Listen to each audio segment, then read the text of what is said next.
If you look in a mirror and you don't really like what you see, chances are you're not gonna like me either. I am a triggering human. I am intended to be a reflection of you.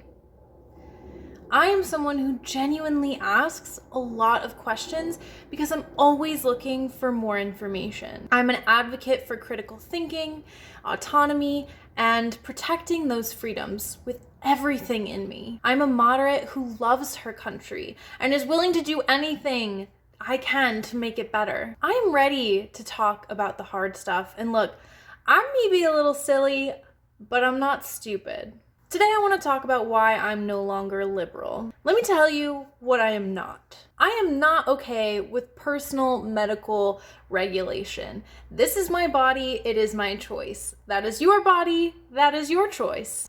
I am not okay with cancel culture. I think it's absolutely laughable that you think that you could be the moral standard for the entire planet, as if you could potentially understand every single other person's viewpoint and say that it is more relevant no matter the context. It just doesn't make sense to me. I am definitely not okay with mandatory shutdowns over an illness with a death rate of 0.2% and hospitalization rate of less than 5% of all cases. I am most definitely not okay with scandalizing critical thought by calling it conspiracy or calling it fear porn. Because look, some of us are more afraid of being kept from the truth than the truth itself. I am definitely not okay with living in an echo chamber of my own thoughts. Therefore, I'm going to be surrounding myself with people who don't always necessarily look like me, right? I always thought that back in the day, especially when I was touring and performing and I was around a lot of more liberal communities, that preach to this concept of diversity, that would mean that they would be more diverse, right?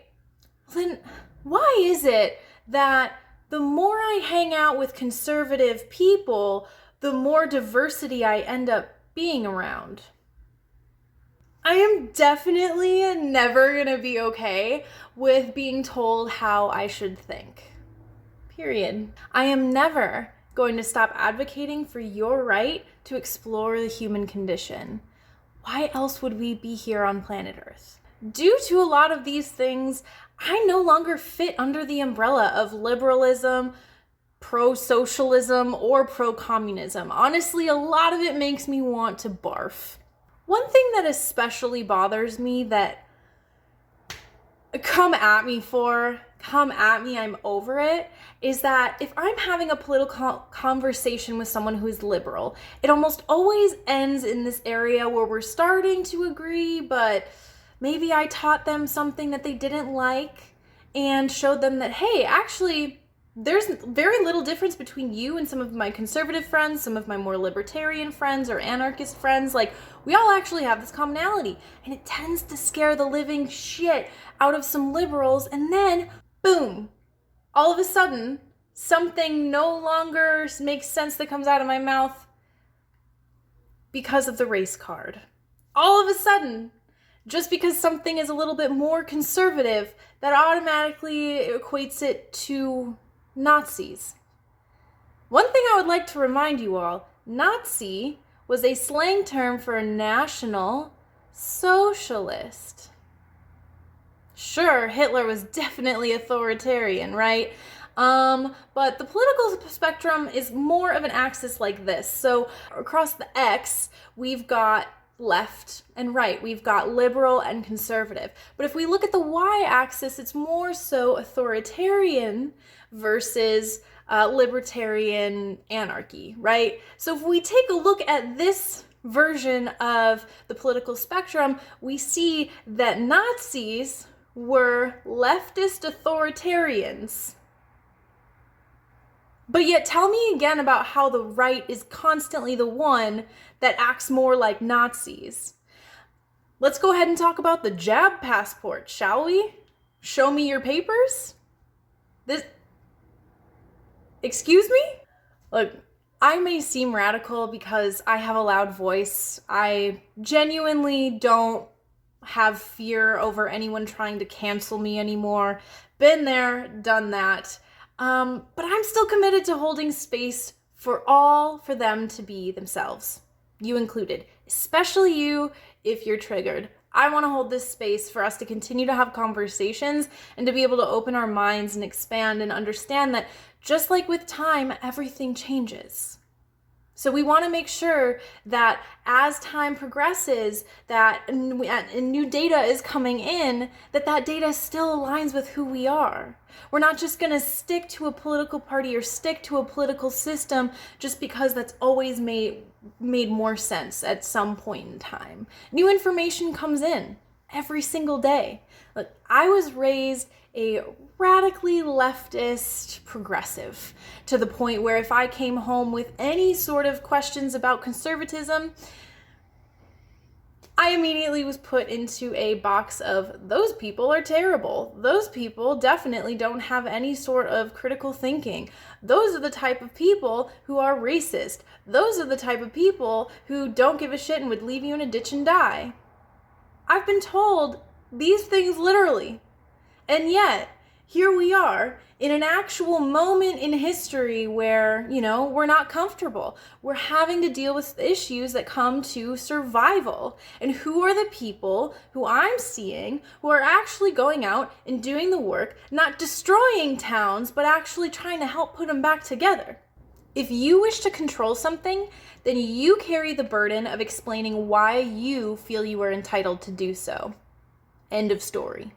When I started the Tranquilitease, it started out as an exploration of what it means to embody love, beauty, and pleasure. And I still think that's the case today. And yes, it has taken a little bit more of a political turn, and I think that it's absolutely necessary because of the times that we live in. But that being said, in order for us to find flow, we must find freedom in our expression, right? So how do we find freedom in our expression? Well, we have to be able to experiment. We have to be prepared to feel both pain and pleasure.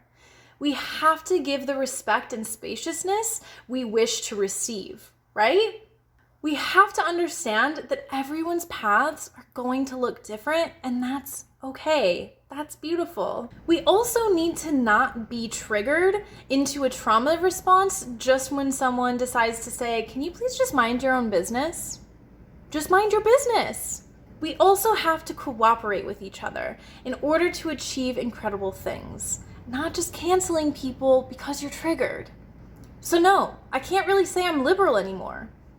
And it sucks to say it because I genuinely believed I was around a bunch of like-minded individuals who genuinely believed in the freedom of speech, freedom of thought, freedom of choice when it comes to your own body and your own decisions, understanding that we have control over our own destiny. These are all things that are really important to me. And as time goes on and we're faced with actual challenges in society, it's just fascinating because I'm finding that the right side of things actually cares a lot more about those things.